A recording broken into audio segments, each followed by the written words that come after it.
Bonjour tout le monde. Aujourd'hui on est dimanche 12 décembre.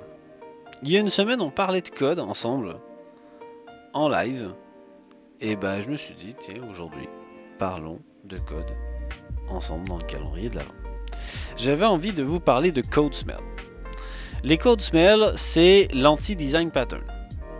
Les design patterns, en français patron de conception, c'est toutes sortes de concepts et d'idées nommées qui vont nous aider à organiser notre code, à créer une classe d'une certaine façon pour qu'elle ait un comportement intéressant.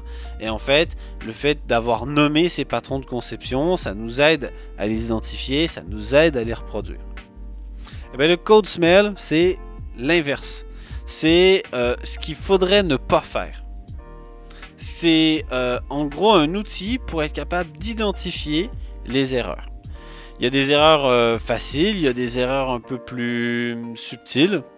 Je ne vais pas vous présenter tous les Code Smell aujourd'hui, j'essaie de faire des vidéos courtes, mais je voulais quand même au moins vous faire un genre d'initiation. Les Code Smell, c'est en gros très souvent un simple non-respect des bonnes pratiques. Quand on vous dit dans les bonnes pratiques, il faut des noms de classe qui veulent dire quelque chose, il faut des fonctions assez courtes, il faut... Et ben finalement, c'est parce que on a identifié à quelque part des Code Smell et qu'on s'est dit, ben, la bonne pratique, c'est ça. Alors, soit vous connaissez les bonnes pratiques et donc forcément les Code Smell, c'est juste l'inverse. Soit vous connaissez les Code Smell et ça vous aide à vous dire, ah oui, mais finalement, donc la bonne pratique, ça serait de faire d'une autre façon. Ça serait de faire l'inverse du Code Smell. Des Code Smell, c'est finalement la liste des erreurs à ne pas faire. J'ai préparé mon petit tableau blanc avec quelques noms de Code Smell dont on pourrait parler aujourd'hui. Je vais commencer avec un premier qui me semble évident. Mysterious Name. C'est le nom du Code Smell. Un peu comme on a Singleton pour un design pattern, ben on a Mysterious Name pour ce Code Smell. C'est celui où le nom des méthodes, le nom des classes, le nom des variables n'est pas clair. $A, $I, mauvaise pratique. Quand on a des variables $user, alors qu'en fait il y a 2 ou 3 types de user dans la fonction, juste 2 déjà. Si j'en ai 2, mettons des suffixes, mettons des préfixes, mais on va s'arranger pour avoir 2 noms de variables différents pour parler d'utilisateurs si c'est pas les mêmes. Large class. Large class, c'est la classe trop grande. Ça fait partie d'une catégorie. Alors j'ai trouvé différentes classifications. Tout le monde n'est pas nécessairement 100% d'accord sur comment on organise les Code Smell. Mais j'ai trouvé une classification qui proposait une catégorie bloater. Dans les bloaters, bloat, ce qui vient de, comme pour les bloatware, c'est tout ce qui est trop rempli, comme quand j'ai trop mangé. I'm bloated.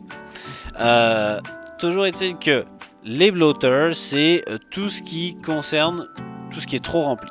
Large class en fait partie. Il y a aussi large method. C'est quand j'ai une classe qui est trop grande, ou alors pour le deuxième, c'est quand j'ai une méthode, une fonction qui va être beaucoup trop grande. Il y a tellement de choses dedans que c'est forcément découpable.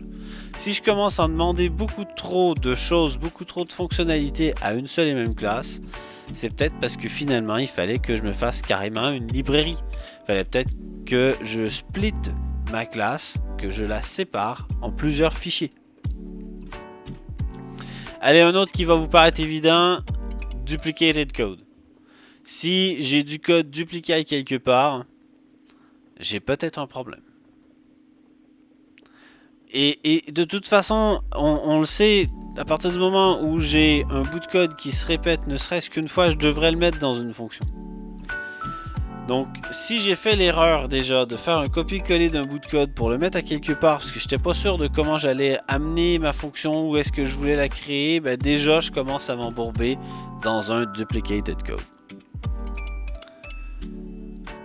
Il y a une autre catégorie que j'ai trouvée, les dispensables. Tout ce qui est dispensable. Pas indispensable, justement l'inverse. Tout ce dont on pourrait se dispenser. Tout ce qui va nuire à la lecture du code. Tout ce qui va nuire à l'optimisation, à l'efficacité, c'est-à-dire le code mort, par exemple. C'est-à-dire tout ce code qu'on laisse de côté, qui ne sert plus et qu'on se dit « Ouais, mais on n'est pas sûr s'il sert. » Ah. Ça pique un peu parce que on n'est pas sûr s'il sert, ça veut dire que il n'y a pas de test. Oups, il y a peut-être un problème en termes de bonne pratique. Mais il pourrait y avoir autre chose. Quelque chose qui est dispensable, c'est par exemple encore des commentaires qui sont là pour rien. Quand on a un commentaire dont la description ne fait que paraphraser le nom de la méthode, est-ce que ça vaut vraiment la peine d'avoir mis un commentaire pour expliquer ce que la méthode fait? Quand on a un commentaire qui, dans un Symfony par exemple, au-dessus d'un $thisGetUser dit on récupère le user connecté, est-ce que ça vaut vraiment la peine? Quand on est en train d'apprendre Symfony, pourquoi pas? Mais quand on travaille en entreprise, à un moment donné, ça sert à rien de mettre ça. Ça devient juste des caractères en trop qui n'ont plus de fonction, qui ne permettent plus de lire correctement son code. Et c'est pas utile, c'est là pour rien. J'insiste une dernière fois sur les dispensables. Quand vous gardez une fonction au cas où on s'en resservirait dans le futur, vous perdez du temps. Vous perdez du temps sur les temps à venir où vous allez chercher quelque chose et que de temps en temps vous allez revenir sur cette fonction qui sert à rien, et le fait qu'elle soit là, elle va questionner les développeurs, vous ou vos collègues, en train de se dire pourquoi il y a ça? Ça sert à quoi? Ah non, c'est vrai, je crois que ça sert pas, mais qu'on le garde. Non. On ne garde pas les bouts de code. Votre code, votre projet, c'est pas un garage. C'est pas votre bibliothèque dans laquelle vous gardez plein de livres que vous lisez pas nécessairement tout le temps. Votre code, c'est ce qu'on exécute maintenant. C'est le projet dans l'état dans lequel il doit être maintenant. S'il y a des choses qui sont là pour rien, eh bien, on les utilise juste pas et on les enlève. De toute façon, vous versionnez tout avec Git ou avec autre chose, mais vous versionnez en principe votre code. Donc, ça permet d'aller dans l'historique et de récupérer le code. Puis au pire, si vous avez oublié que c'était dans l'historique et que vous recodez, vous aurez toujours sauvé du temps pendant toute cette période où vous auriez eu ce code-là pour rien. Ça vaut la peine de faire du ménage. Je m'arrête là sur la liste des code smells. Elle est longue et tout le monde n'identifie pas les mêmes et puis tout le monde ne les classifie pas de la même façon. Il y a des livres sur le sujet, il y a des sites, il y a des articles. Je vous invite à fouiller là-dessus. Et surtout à fouiller également sur des outils capables de détecter des code smells. Alors j'en ai pas eu besoin jusqu'à ce jour. Je sais pas si ça existe pour PHP, mais n'empêche que il y a des outils capables de détecter certains code smells. Je pense que Large Class ou Large Method, ça doit être assez facile.